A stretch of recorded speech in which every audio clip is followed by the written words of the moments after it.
Marsha, welcome. So I was just welcoming everyone. People may join throughout. The next 30 minutes or so, I wanted to dedicate to just meditation, silence. Oh, I see more people joining, so maybe I'll wait in a moment and give the... Hi, Jerry. Welcome.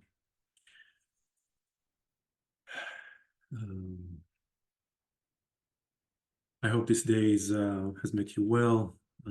I've been traveling and I just returned to Peekskill. I'm glad to be back here.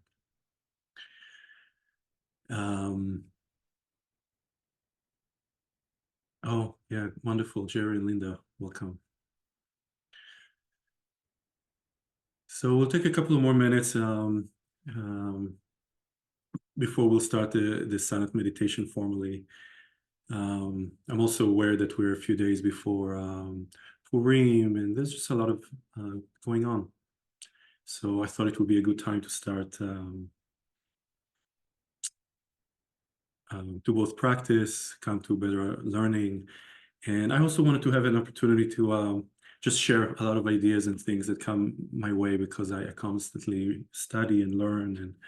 And so this is an experiment. I'll try to do something in a weekly way that will have both a practice component and a study.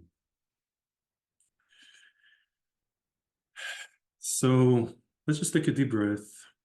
And I'll just guide us just for the first few minutes as people are joining, and then we'll just have some silence before we move to the other parts. I invite you from however this week is meeting you, this day is meeting you, to just take a deep breath. Whether you're sitting or laying on a couch or standing up, however you feel comfortable to maintain a stationary position for a little bit.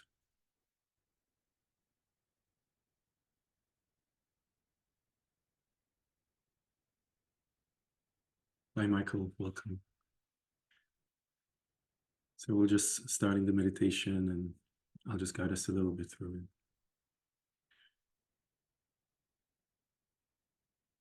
So Tuesday is the middle of the week and the day that is the furthest in a way to Shabbat.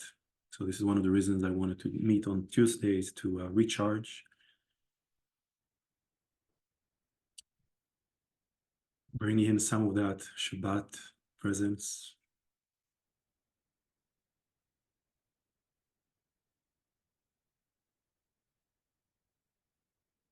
To reaffirm and reconfirm that this Shabbat presence is available to us all the time. It's a teaching that Shabbat itself is the nature of reality. It's the underlying flow. And it's the most pronounced on Shabbat day, but we can always return to it. So let's take a deep breath. Fill up the lungs, see if there's a little bit more space that can open up in your belly. Maybe a little bit more length in your spine. Not rigid, just mindful.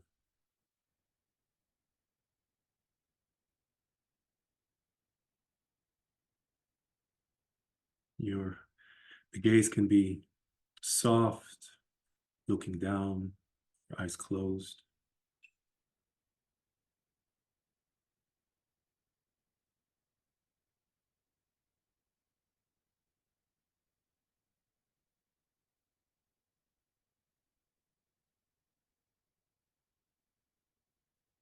And with another breath and releasing it, just allowing being here.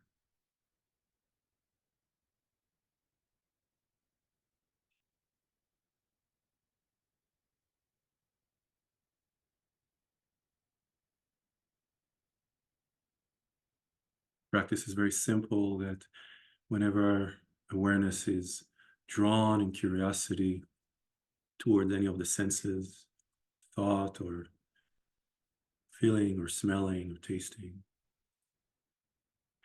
Just acknowledging that and bringing it back.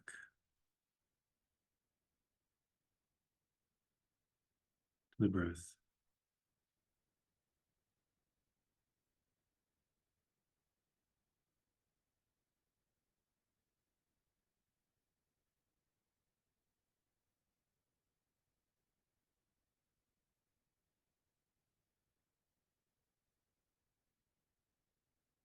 Being the middle of the week, the end of the day, there may be many things that draw our attention, and that is okay. Show up in our lives. We try to be as responsible as possible. So for the duration of this meditation is a limited time to really take permission to see all of these thoughts, acknowledge them, the voices that they come in, the energy that they propel.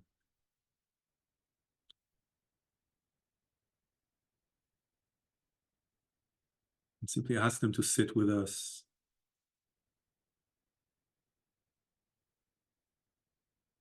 Staying with the energy or the felt sense in the body, letting go of the, particularly the thinking that happens with it, and just returning.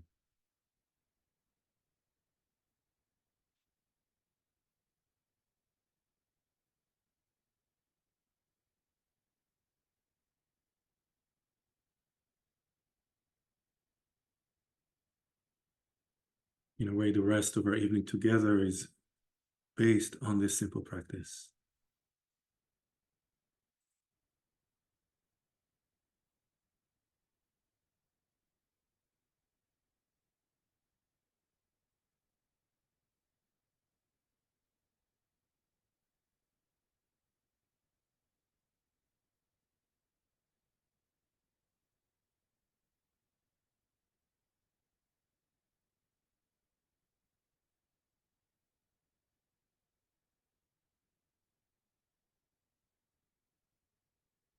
Simply returning.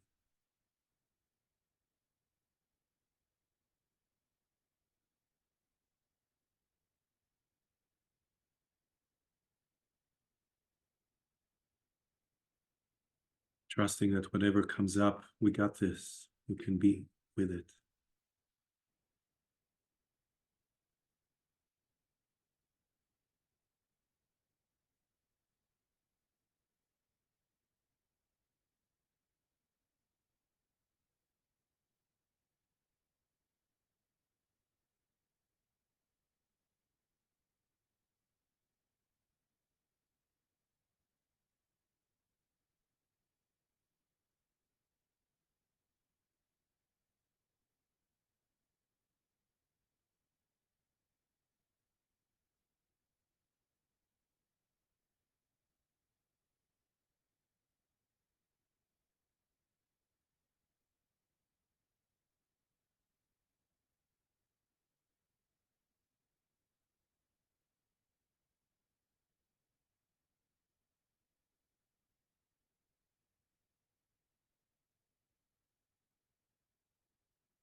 If something comes up and constantly attracts your attention or feeling or thought, try to find a place in the body that may be feeling tight,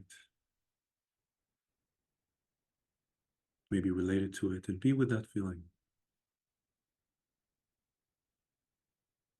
מבשרי אחזה אלוה. From my body, I would witness God. It's the words of Job. Bringing all of our attention back to the body as the portal of this experience.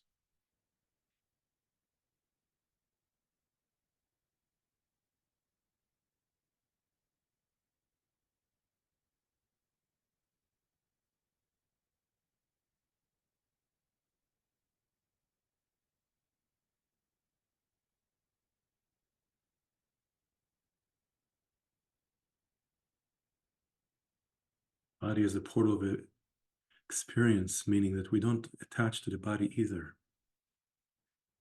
It's like the base camp that we can return the awareness to, so we can let it all go.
One breath at a time, keeping it simple, trusting that for the duration of this meditation, everything is exactly as it's supposed to be. No need to explain or wonder.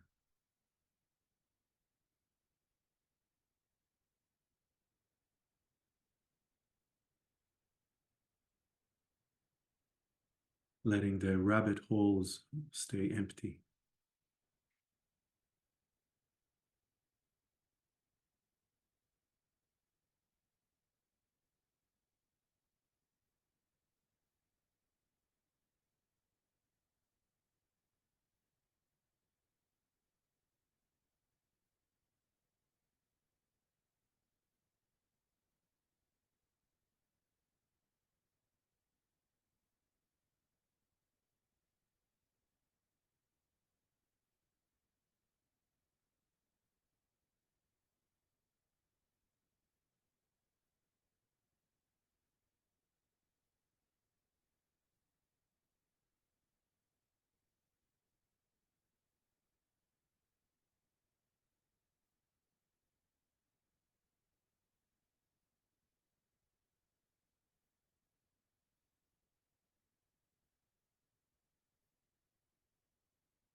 Stillness is a welcoming stillness, a caring stillness.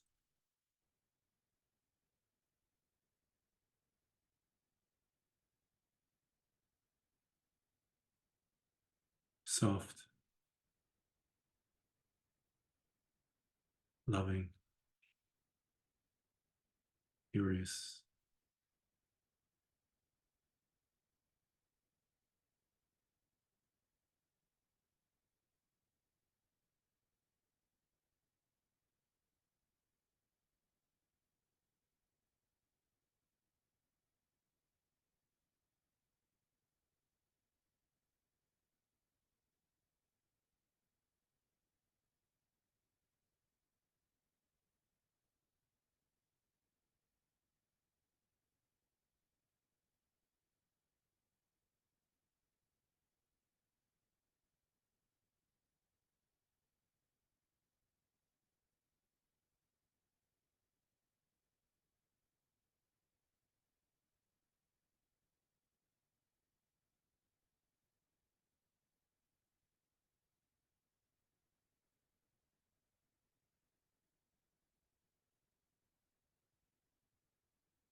Perhaps you're experiencing excitement.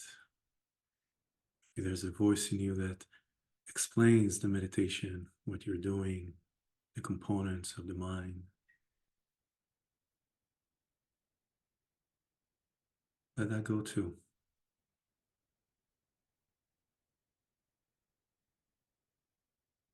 Reveal that which is most hidden, which is thus just the simple, direct being.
One breath at a time, trusting one moment at a time, just as it is. Letting go of our projects, our grievances, simply staying in being.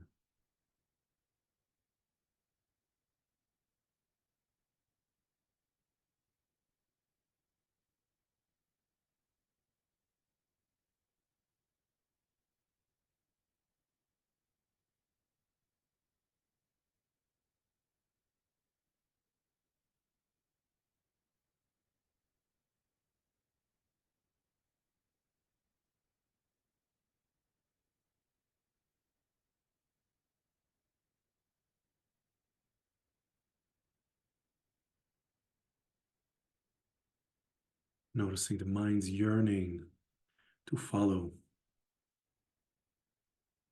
a rabbit into a rabbit hole. So follow up to the yearning, not any further.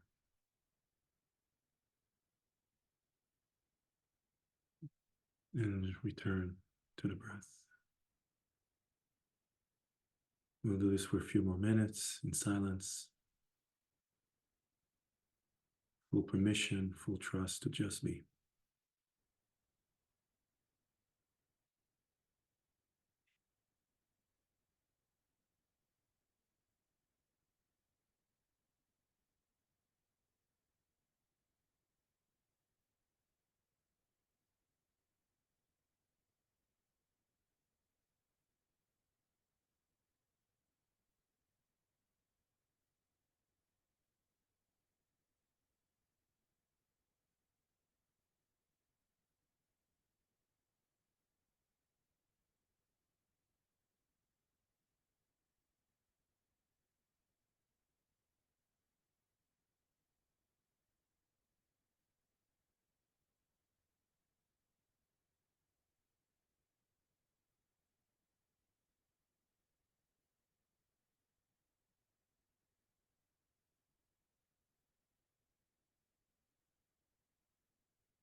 Only a few more minutes, just a couple.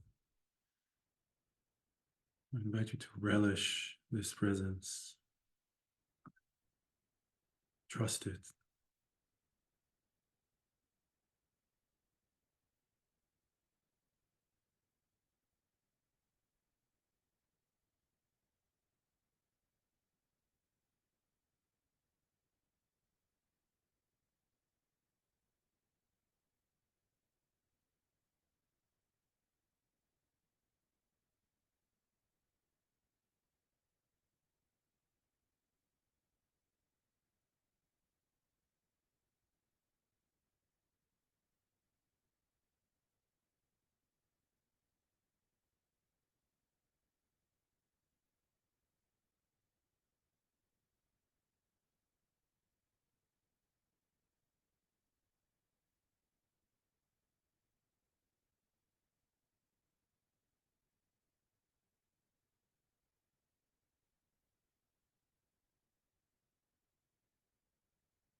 In a moment, I will begin in melody and Niggun. And for this part, I invite you to just stay in this meditation. Let the melody ripple through your awareness and your body, your witness. Notice the yearning to participate and sing, the yearning possibly to move,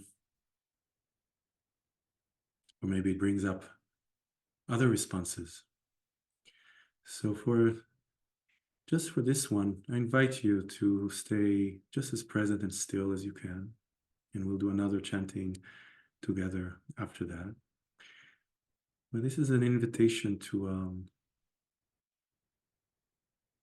bring this same stillness and presence even in the midst of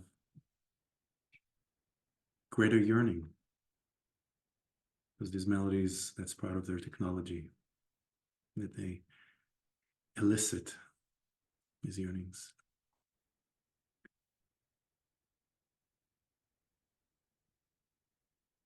You don't need to engage the screen. Keep your eyes closed or glazed, or soft as you need to.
I invite you, if you'd like, to stay muted and just repeat that melody with me, chanting yourself with your own voice. Hearing how this melody feels when it's your own voice. Don't worry about being good or bad or being on key or off key, strong voice or soft voice. Full permission. Just as we were sitting in silence and bearing witness to our minds, feelings, sensations, allowing, receiving, so is the voice. We'll just do the opening verse and just see how that feels. Oy, ay, ay, ay, ay, ay,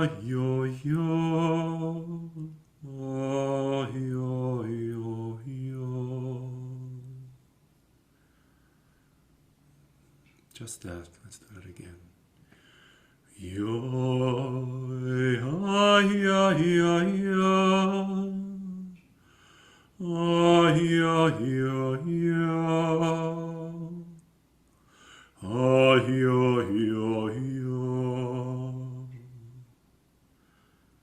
We'll just do that again.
Just like the breath, as we were meditating, returning, noticing our minds and returning, same thing with the melody.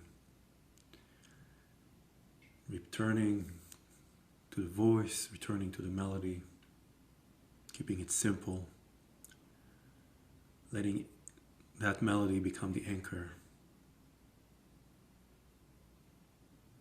of this kind of meditation, knowing that we can always return to it in trust and in mystery.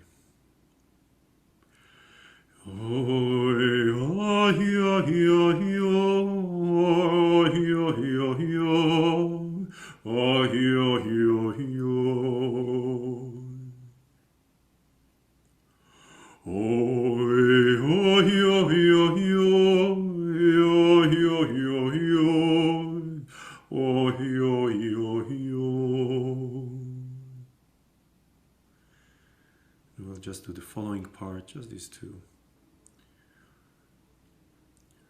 Oi, oi, I am a yo, yo, yo, yam, oi,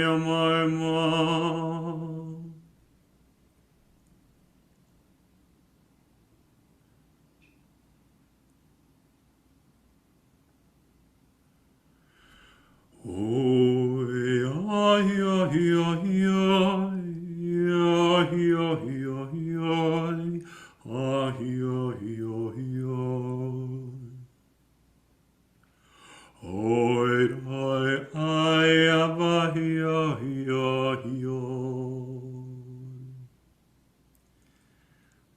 we'll do that second part again. Oi, oi, I am a yo, yo, yo.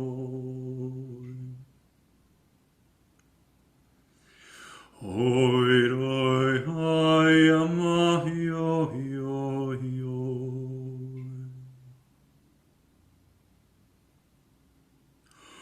Oi, oi, I am a yo, yo, yo.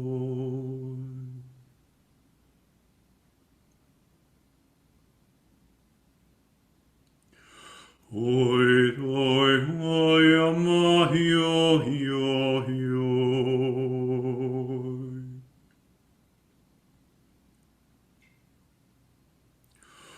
Oi, oi, I am a yo,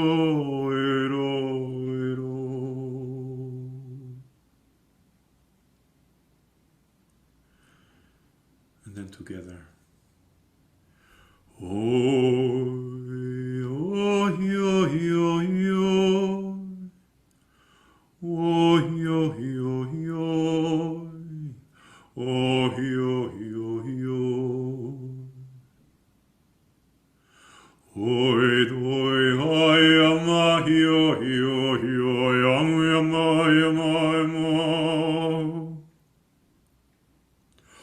Oi, oi, oi, oi, oi, oi, oi, oi. Oi, oi, oi, oi, oi, oi, oi, oi, oi.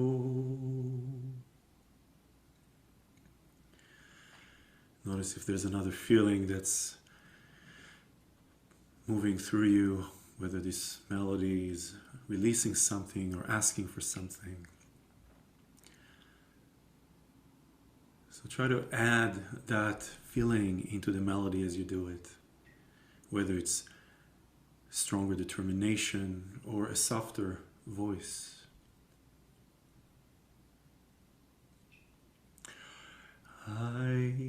Or a smile.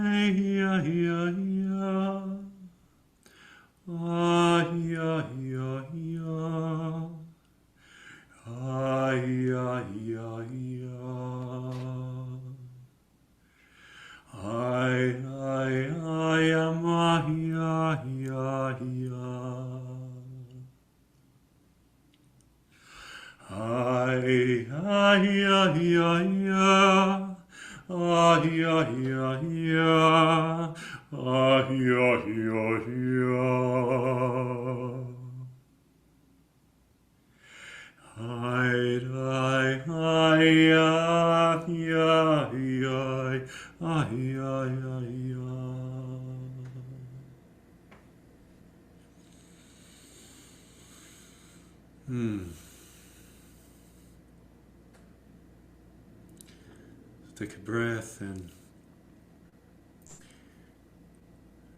I invite you to, if your eyes are closed, to open them up a little bit and just receive a little bit more information from the room, from the screen. Notice how your body's feeling. What's the quality of your mind?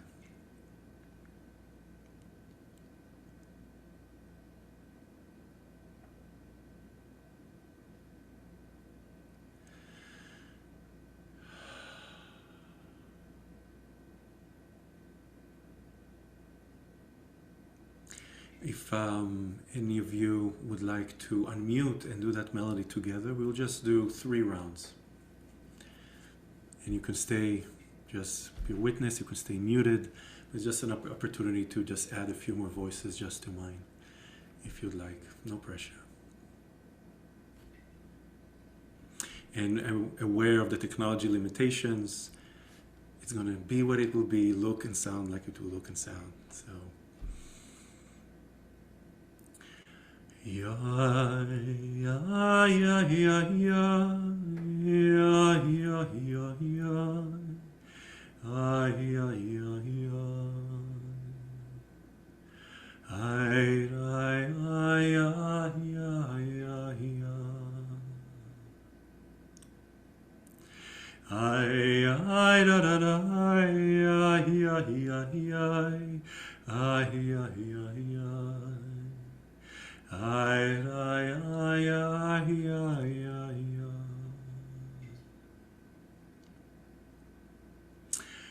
ay, ay,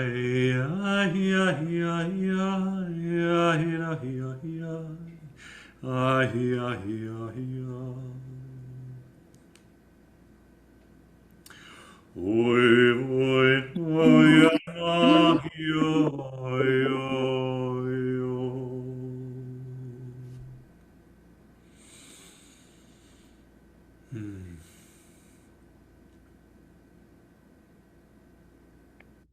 So this melody is a Hasidic Niggun. Niggun is a Yiddish word for melody, and it's one of the spiritual practices the Hasidic lineages have developed. Some of them are known as Nigunim Mechuvanim, melodies that attune the mind. And some melodies are a result of an attuned mind. So this is one of these melodies that is known, is attributed to Rabbi Asher Nikolaev. Nikolaev is a town in a place that's been either in Ukraine or Poland throughout the years. And it's about 200 years old. So even just knowing that, acknowledging that we're connecting with a lineage, people that we have not known, but we have received their transmission.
All right, welcome back.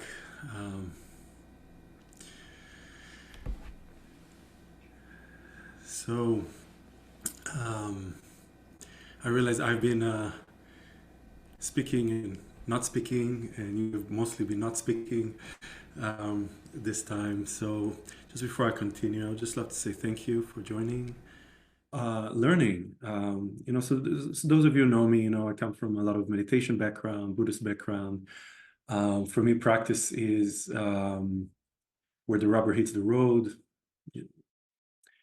How is anything that I'm doing contributing to greater clarity and an opening of heart? That's it. I wasn't much of a frontal leader and frontal teacher. I don't like to just give information because I like it when it's experiential.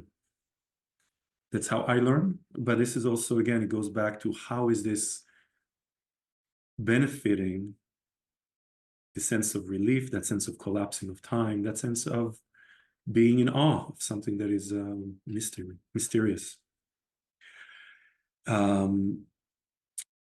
Something for me shifted after October 7th, where I noticed just that I was bombarded by so many people who took great lengths to tell me who they think I am. And at that moment, I thought, wow, I'm so grateful for my ancestors that put learning as a value. It wasn't such a big deal I mean, I love to learn and I love to study, but I never looked up to the learning value in Jewish studies that much.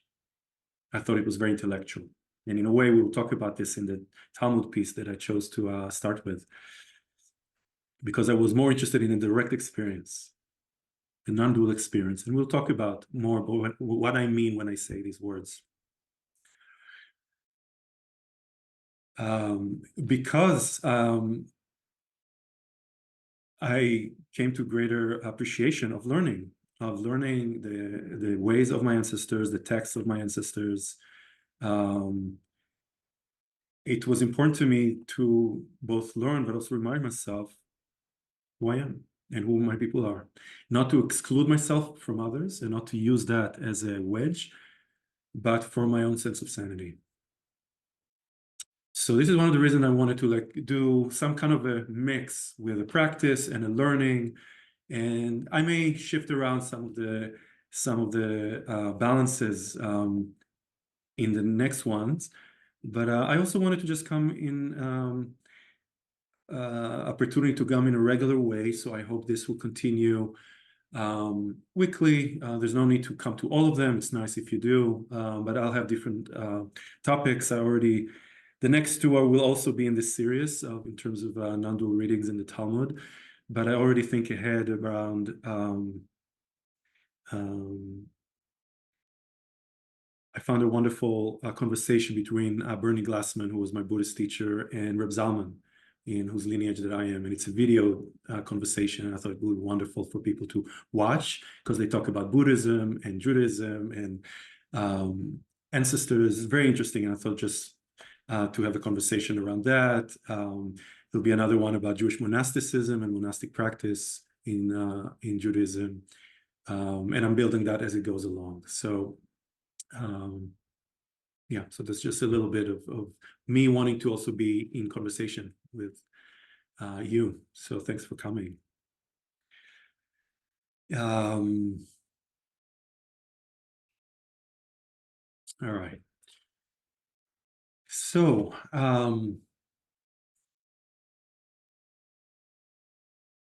I hope you had a moment to look at the email that I sent yesterday. I sent in it a link to a piece of writing that I wrote in response to this part of the Talmud. So, in the spirit again of knowing about who we are and who our ancestors were, there's a bit of a history piece to it that is important. We hear a lot about the Talmud, and some of you may have studied it a lot. I did not grow up with it. I grew up as a secular Israeli. It was definitely for the people who were more religiously oriented. I was not. So just so we're aware, so that's a piece of writing that was put together in the 5th century. And it's the first time that the oral teachings of our ancestors were put together. So before that, for about 3,000 years before that, everything that we know as the Torah, all of that stuff has been transmitted orally. The big change happened after the fall of the temple, the second temple, where there was a need to really change the way our people practice, because there was no more place to practice, to sacrifice. It was a sacrificial religion, because the temple was destroyed. And there was actually no rabbis before that. Rabbis was something that was invented later on. So this Talmud is a piece. There's 6 sections, and each one of them has either guidelines of how to lead a community, because remember, there was no other system, and after the fall of the temple, there were both an exile arm of Jewish people in Babylonia. We're talking about the 6th century. That's the first destruction of the first temple. And many of them stayed there for centuries. Only a few remained in what at that time was called Palestine. So that's also interesting to just, again, learn a little bit of the history, especially when there's just so much discord around Israel and Palestine and narratives. These two communities in Babylonia and in Palestine created 2 Talmuds. And some pieces of them are very similar, and some of them are a little different.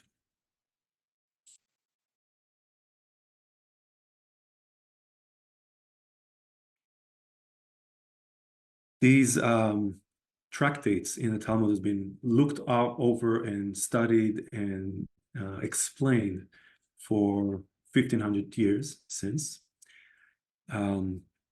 But the least amount of visibility, at least for me, was around how these were actually used and read from a Nondual and mystical perspectives. Usually we think of them as rules, but there's a way that the Hasids would read anything, whether it's the Torah or the Talmud, where they will simply have a different pair of glasses in front of them.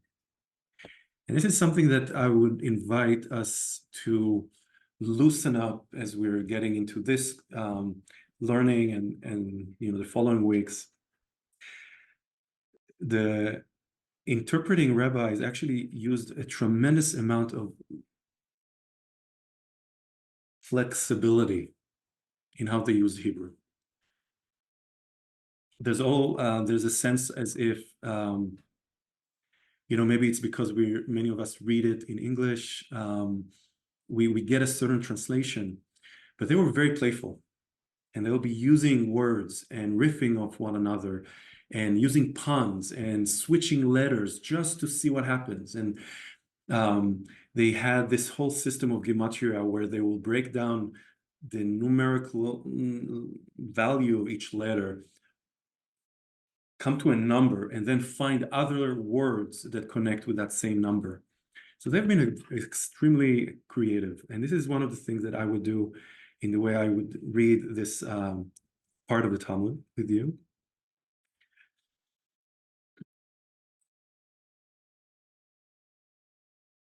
And I'm also aware that there may be other lenses that you will see as you read it. You will think, oh, wow, I would really like to look at it through this lens or that lens. So that's all A-okay. Something that I found just the most exciting is, again, like I said earlier, how is any of this relevant to how I experience this reality? How reading something that was written 1,500 years ago helps me to behold my mind, maybe inspire me to do that, maybe give me language to do that, maybe will help me to be in community with others who also are interested in that. Fundamentally, nothing can point to the mind other than my own awareness. It's not the Talmud, it's not the Torah, it's not any of my teachers either. So all of this is again an encouragement to. I use the word practice a lot since I started, an hour ago. If anything, this is as a call to lean in on this practice more and more.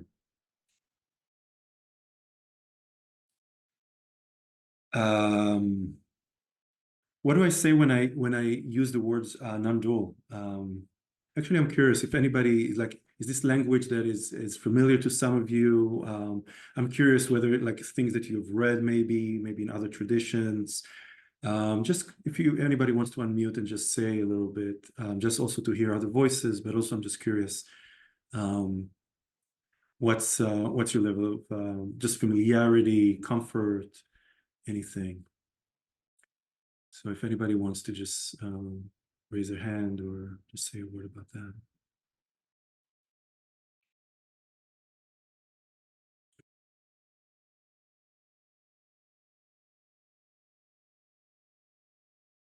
Jerry, I think I see you move your lips, but I'm not hearing you.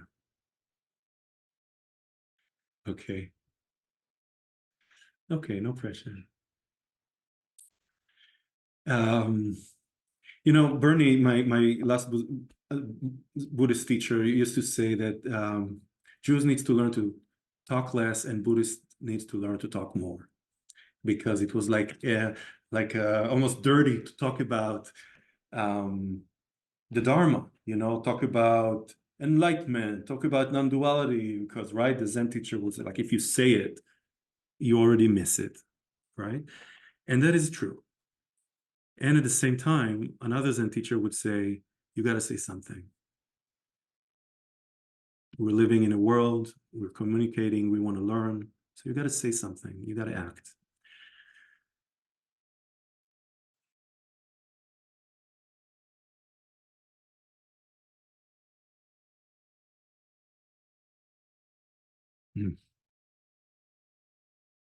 I'm pausing a moment to see how to speak of it.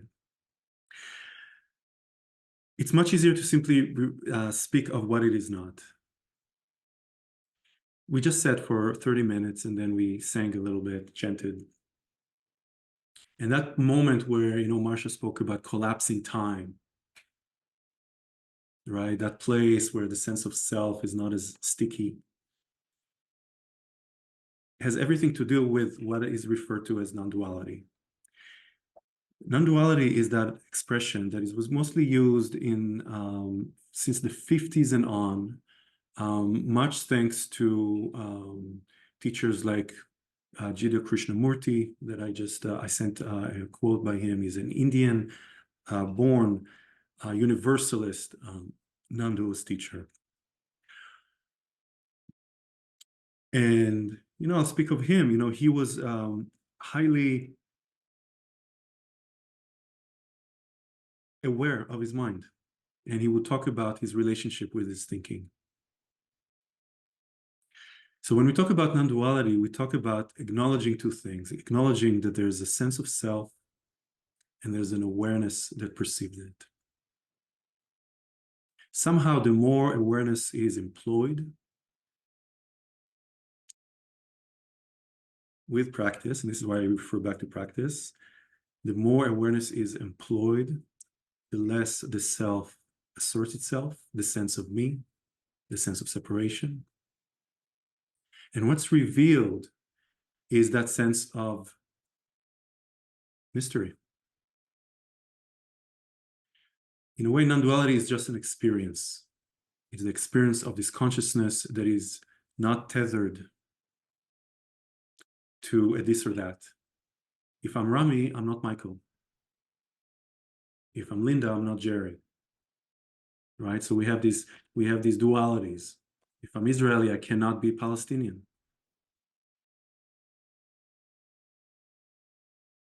If I'm male, I cannot be female. So non-duality brings us not to negate and not to, actually, it brings us to the opposite of negating. It's celebrating nothing but plurality. There's nothing that is like any other thing. There's no even a way of creating categories. There is no other Israeli like me. There is no other Marsha like Marsha. The non-dual teachings brings us back to meditation again and again and again, because it's in that meditation we will create more space to see where we're falling back into this duality. Sometimes we need different technologies, whether it's meditation practice, whether it's chanting and singing. Sometimes we need to be startled out of our habitual way of thinking.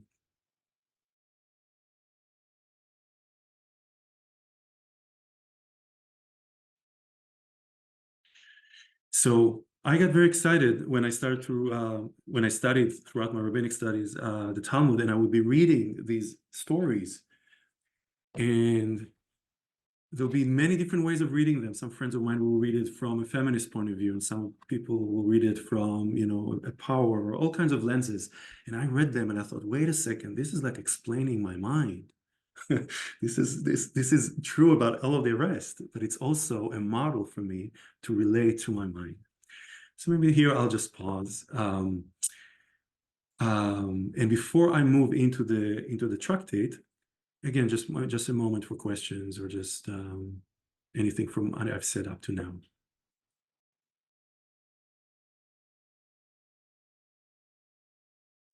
A big part of in a way practicing in the non-dual tradition is trust, because there is no other separation that will doubt and say, oh, what I'm going to say is stupid, or maybe judge myself, right? That's part of this whole practice of simplifying. So trust that if you want to say something or ask something, it's exactly what is manifesting right now.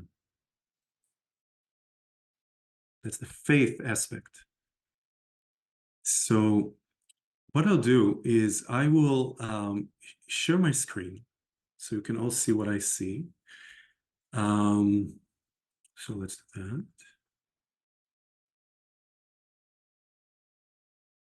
that. Okay, great. I think you see a black screen and white. Okay, great. So I'm going to start actually with the original Hebrew. And actually, now I'm realizing it's actually Aramaic. So I will read it just so we have the sound of what Aramaic sounds like. You may understand, you may not understand.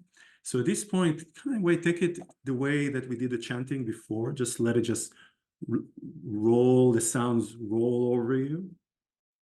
But also imagine that this is how our ancestors spoke 2,000 years ago.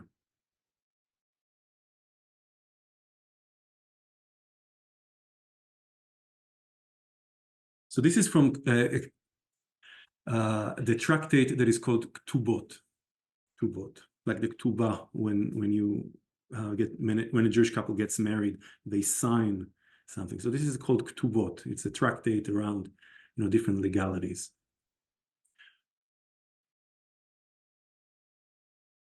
Khuma de veitehu de Abaye atai lekame de Rava amar alei psok li mezonei psak la psok li chamra amar lei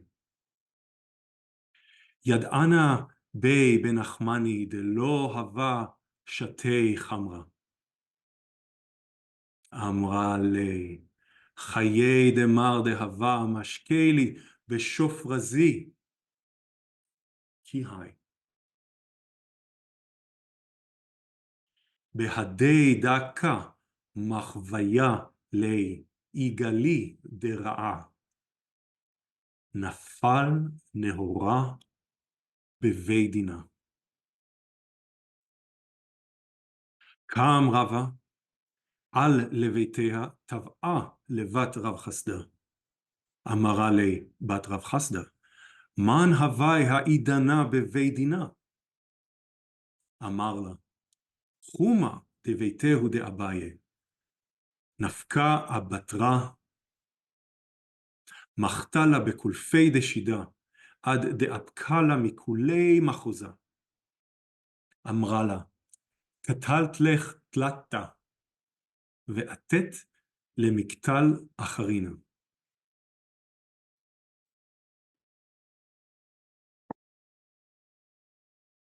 That's that.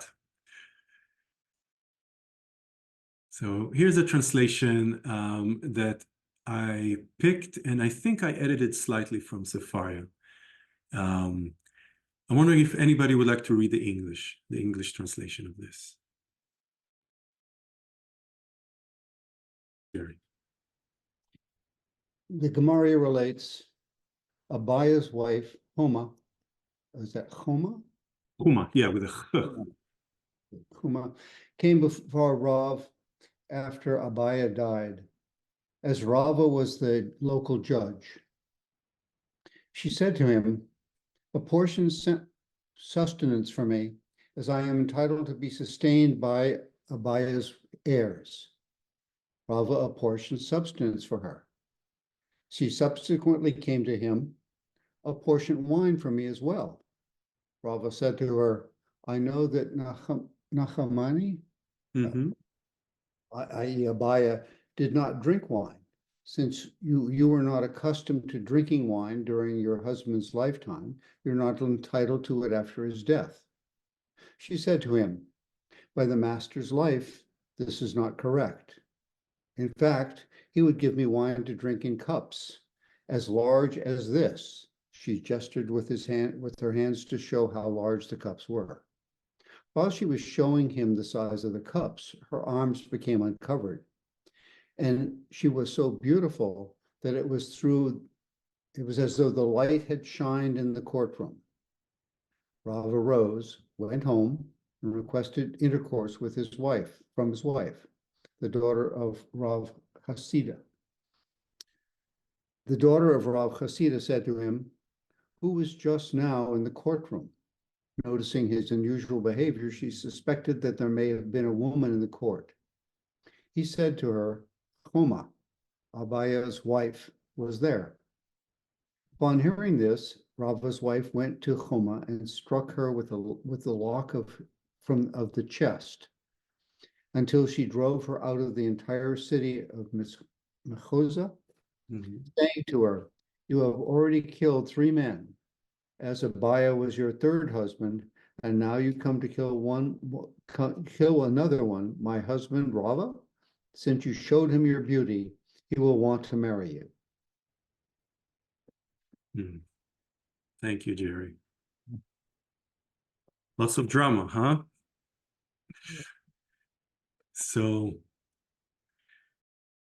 this is the tractate.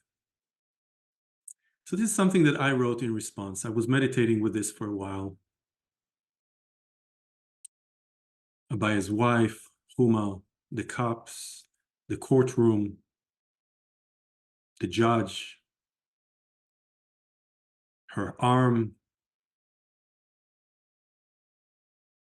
her radiance of her skin, how she stopped the judges in their place, how she inspired Rava to go home to his wife, and what happened there with Rava's wife and Khuma.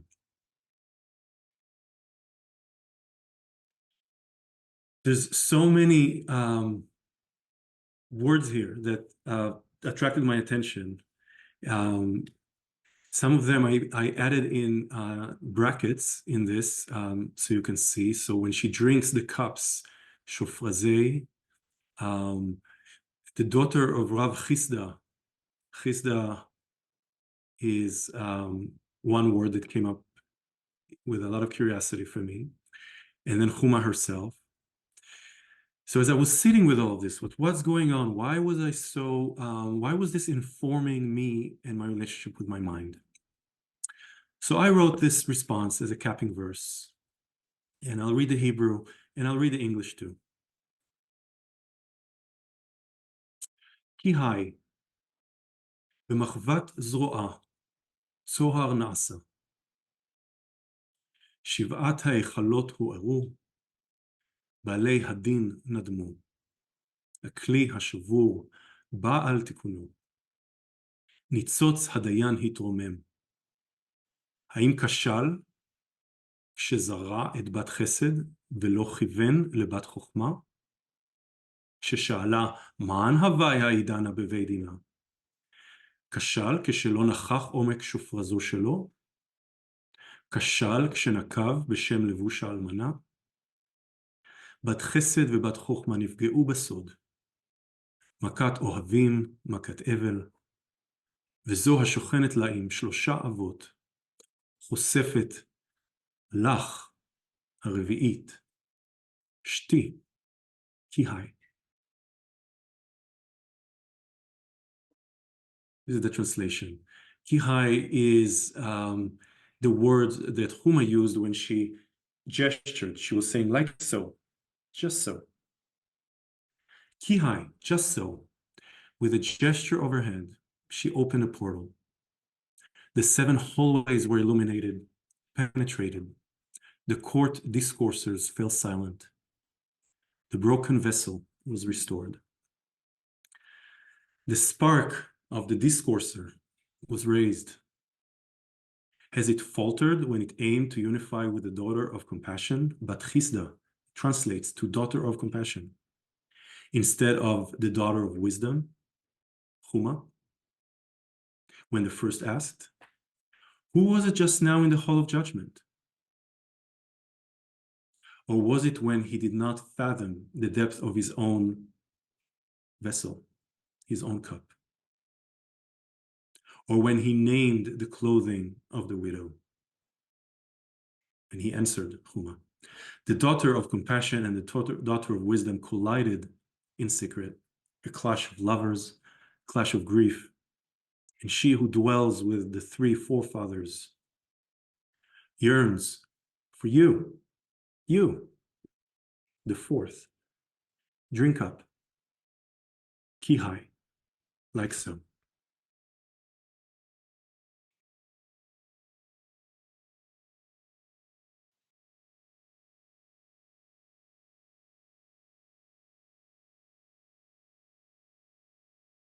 So before I continue,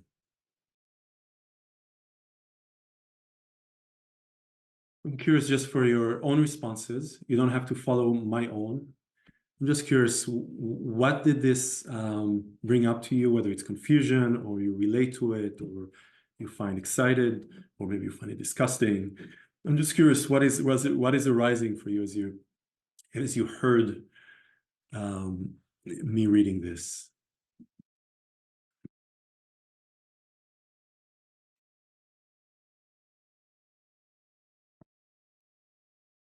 And it's all valid.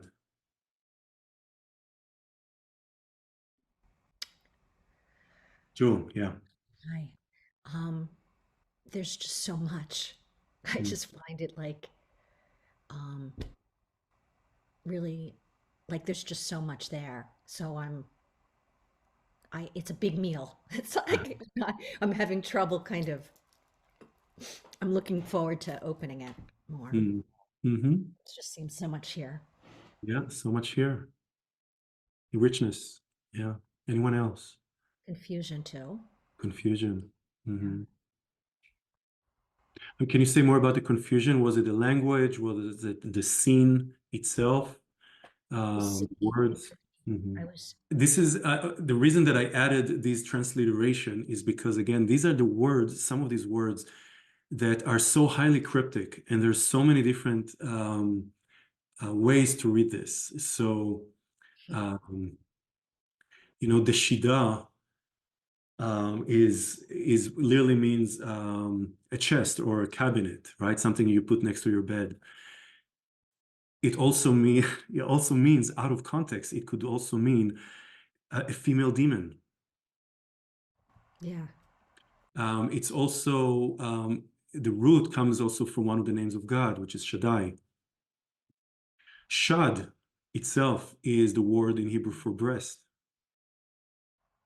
male or female, but the breast. So this is where we are invited by our those who came before us to really be creative, right? Like, what is this kulpei de shida? Kulpei, also, let's see what, I'm curious, just because you brought it up, I'm curious what, yeah, it comes with, it's translated with a kuf, which is very much like the klaf, like a scroll. So even though this can be highly creative, right, and we can kind of like run with it with every single piece here, I was struck with this image of this woman who've already lost 3 husbands. Now, these husbands were prominent rabbis in Pompidita, which is the academy in Babylon.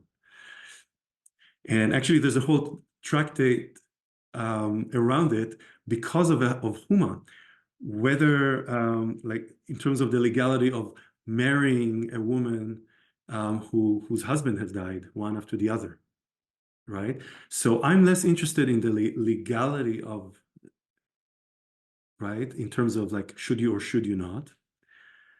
I'm interested in what is this death? When she killed, well, 3 of her husbands died. And here, the daughter of Rav Chisda says, you're going to kill a 4th one.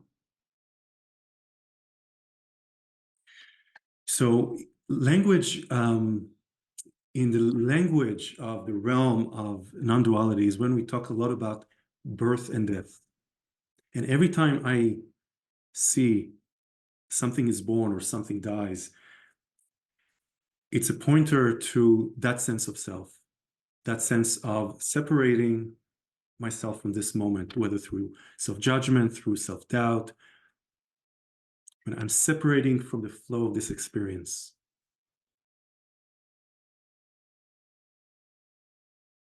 So when it's said that 3 of her husbands already died, that's a great honor.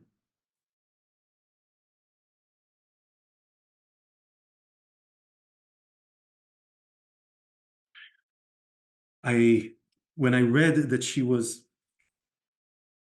going, I'll just look at this again, came before Rava, and also just say that these have had many relationships between them. Rava was a good friend of Abaya's. They were both like, chief rabbis.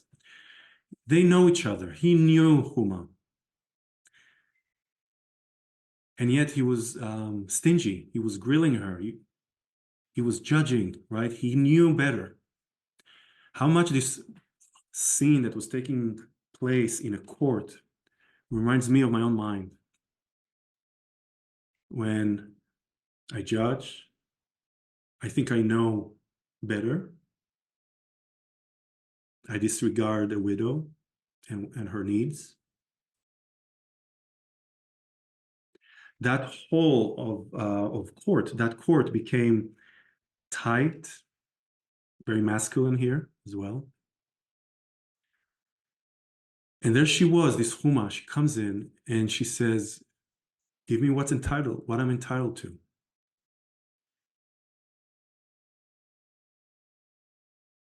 He gives her, but he says, I'm not going to give you wine because Abaye didn't drink wine. Wine is in the Zohar, which is really the masterpiece of Jewish mysticism, written in the 12th century. Yain is a keyword for secret. This is why in Purim, there's the invitation to drink until somebody cannot discern between good and evil, cannot discern between anything. And that is elated as a non-dual state, a state of all distinctions falling away. That is what Purim is inviting us to do. So she's saying, he used to give me the wine. He used to give me a secret, his secret. And Rava wouldn't even know what she's talking about. So of course he tells her not. Abaye would never have drunk, and so I'm not going to give you more wine. And then she not explains more. She's not meeting Rava within his world of explaining, and he's not showing him receipts, and she's not arguing with him. She shows him. She literally gestures with her hand. The reason I love this so much is because, again, in meditation teachings and in Nondual teachings, there's the importance of what's called direct pointing.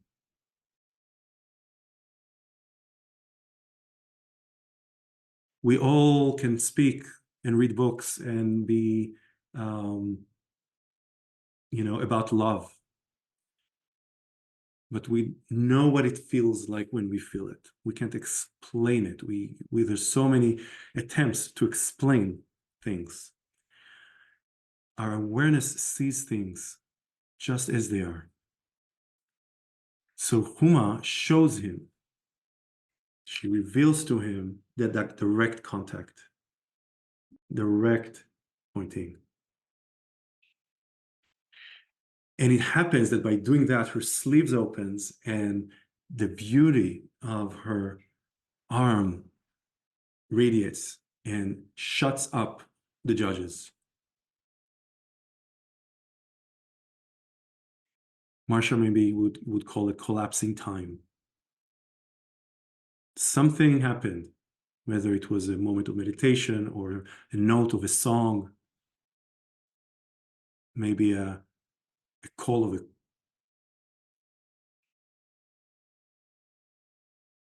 bird coming back from spring or spring. And here it was Chuma's arm.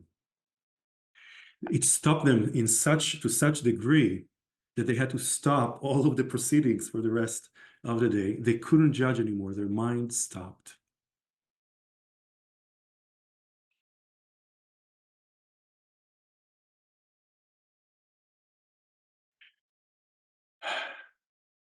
Rava was aroused. What's interesting here is that he could not simply maintain that sense of arousal. And when I say arousal, here in the story, obviously it has a sexual connotation, but he was filled with this shefa, with this abundance with divine abundance that happens when the mind pauses. And he had to go and somehow express it, do something with it. So he went to his wife, and his wife, the daughter of Chisda, and again, Chisda comes from the language, from the root of chesed, of compassion.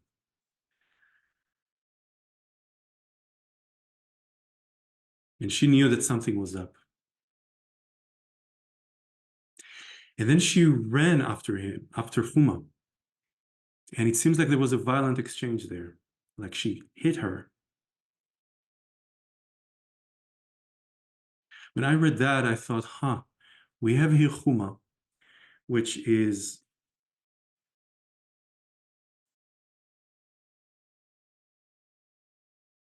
very close to the word chokhmah, wisdom. It's only missing one letter, which is the chaf. And chaf is known as the letter of Shekhinah, of the divine abiding, often associated with the female aspects of God. So here I have this person of wisdom and person of compassion meeting.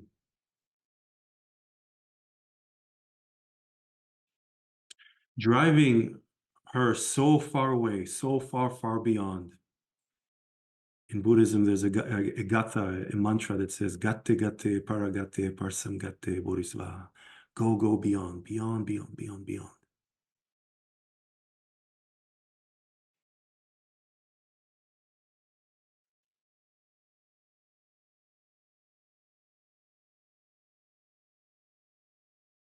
So I'm curious, again, I'll pause here for a moment, and I'm curious what is coming up for you. Are you resonating with this? Is there anything that stands out to you? Something you'd like to add, or you've seen something that I haven't named?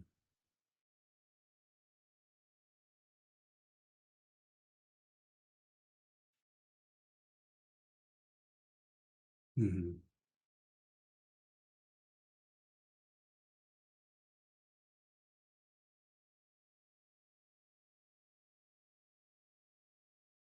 The language of the cup, right? This whole thing was catalyzed by the cup that she was gesturing. So this is why in the capping verse that I wrote, I wondered whether Rava, in a way, missed the point by not gesturing his own cup. He needed to put somewhere the overflow, right? He went to his wife instead of just be able to directly contact his own cup. She could do it. Khuma could do it.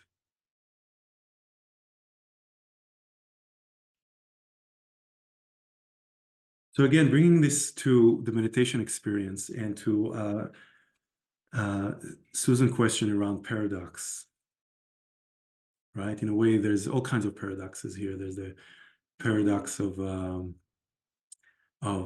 wine. Did she give him more wine? Did she not give? Abaye did drink wine, not drink wine.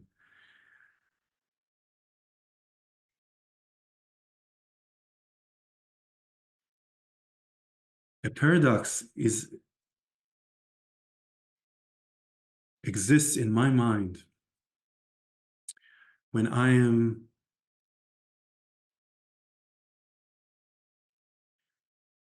like Rava, like the judge. When I think I know what something is right or how one thing should be,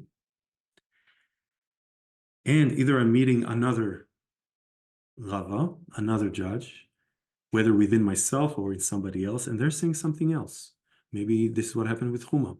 There's a paradox. He gave me wine. No, he didn't. So the question of non-duality and the paradox here, in the paradox, I'm still playing it through Rava's court role. There's only one narrative. It's either he gave her wine or did not give her wine.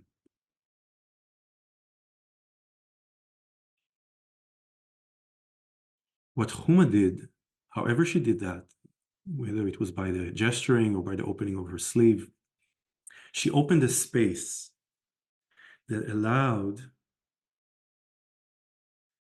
not just for the truth to come out. We still don't know whether he actually gave her wine or not, right? She claims so. Rava claims otherwise. But in a way, the illumination of the room popped the conflict into a different level. It transformed the conflict. This is why in the world of peacemaking, you may have heard of conflict resolution. In a way, that's one system. In a way, a judge or a courtroom is a conflict resolution hall. This is what happened here. What Khuma did is another school of peacemaking, which is called conflict transformation. It's not about resolving it. We don't know what happened to that wine. But she somehow transformed that. So the paradox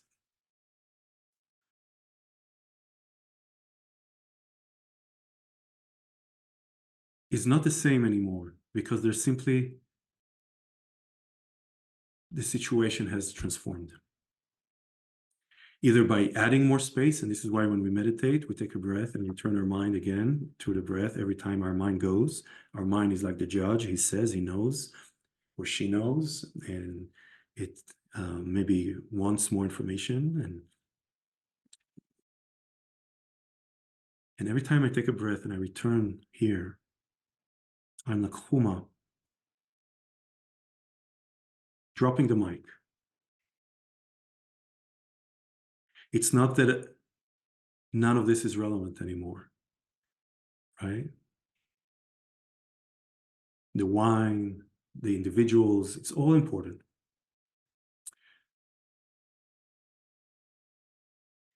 But she changed the rules.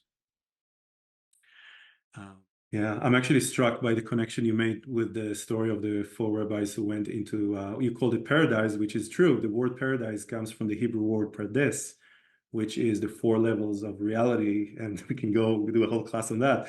But in a way, literally the four characters or the four models of going into mystery, really that's what the story is about, like going into the mystery of the Nondual and returning. And what happened? One of them died. One of them went crazy. One of them denounced the teachings.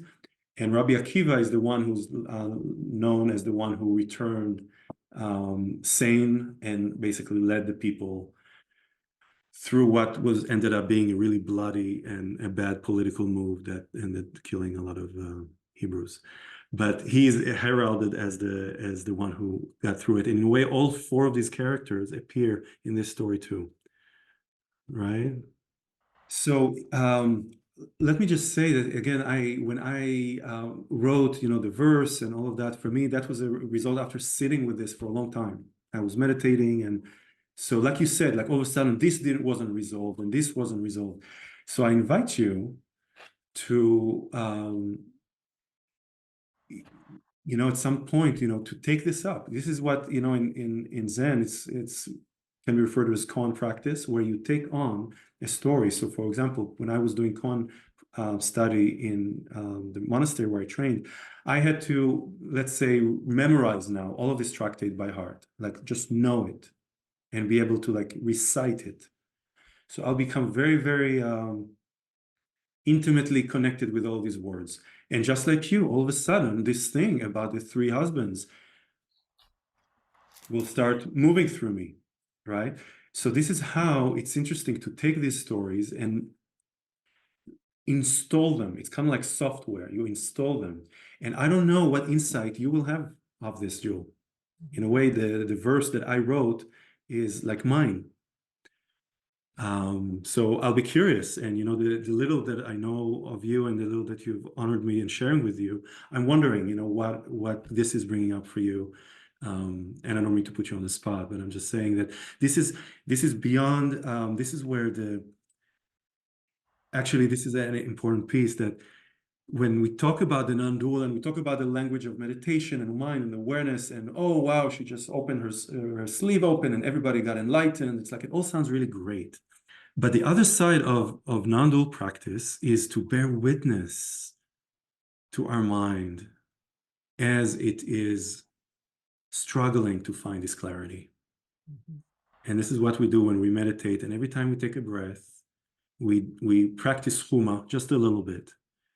But then we remember an injustice that we experienced, or maybe a grief that's coming up for us, or maybe war that happens close to people that we love. And I would say in this story, there's the invitation, like, can we actually be like Rava, be the judge, and remain in our vessel? He couldn't hold it. He was just like so excited. He had to like go to his wife and all that. Like, can we just be with our breath? Whether we're meditating, whether we're driving, whether we're seeing a client, and remain in that whole cup of awareness. And also knowing that sometimes we spill over, and our grief spills over, our anger spills over, and that too, this is why I love that they kept that in the story. They didn't end with Chuma's enlightening the room. They showed us a rabbi in a very unfavorable way, right? So with the practice of turning our mind, turning our attention, we're really coming face to face with everything that is on the surface of our mind. And we cannot push it away. We can't kill it.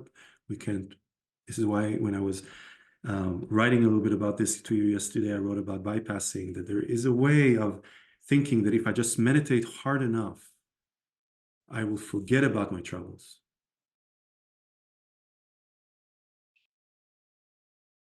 In a way, the question here is, if she just did this, right, in a way, can I just constantly do this and constantly enlarge it and enlarge it and enlarge it until the cup, right, fills all of the hours of the day, all of my relations of my people. And sometimes it crashes and sometimes it breaks. And this is part of the Lurianic Kabbalah story about the breaking of the cup. Again, this is why, again, the beauty of this, the Khuma story is so beautiful that it touches, it has these hyperlinks to all of these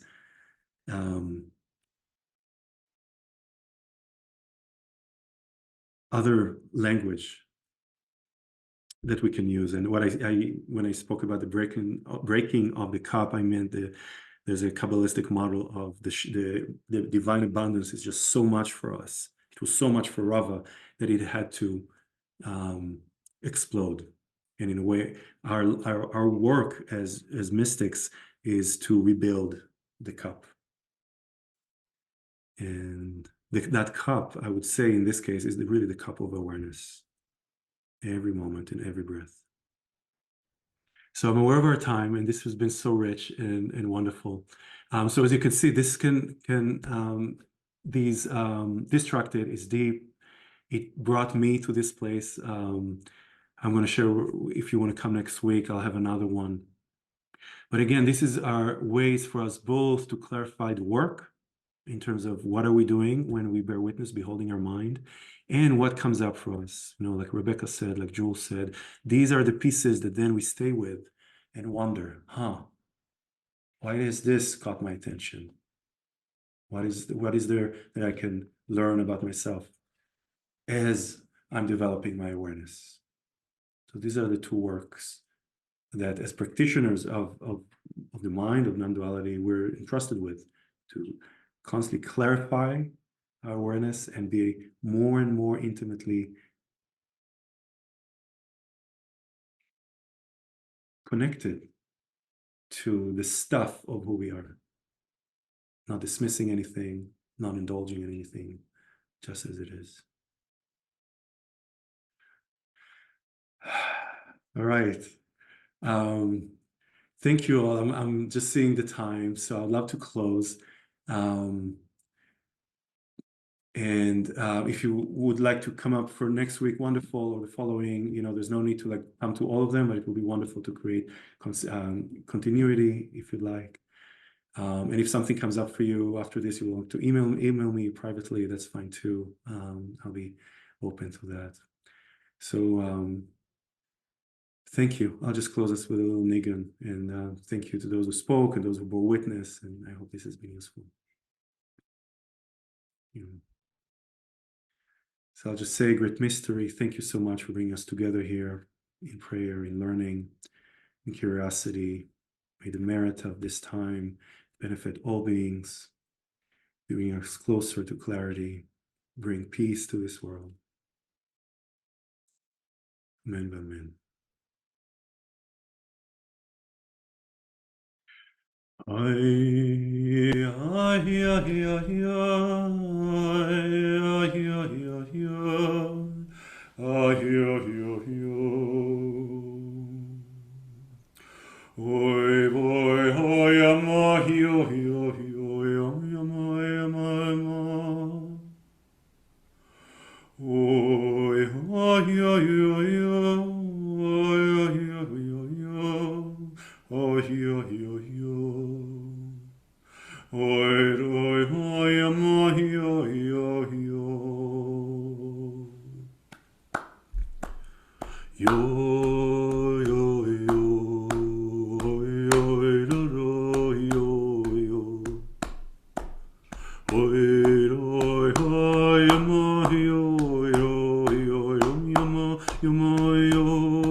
Thank you, everyone. Wishing you good night, good evening, and good rest of your week. Now we're on Tuesday, so we're on now ending Tuesday towards the arc descending towards Shabbos, so we can already start to cultivate that a little. All right. Thank you all. Be well.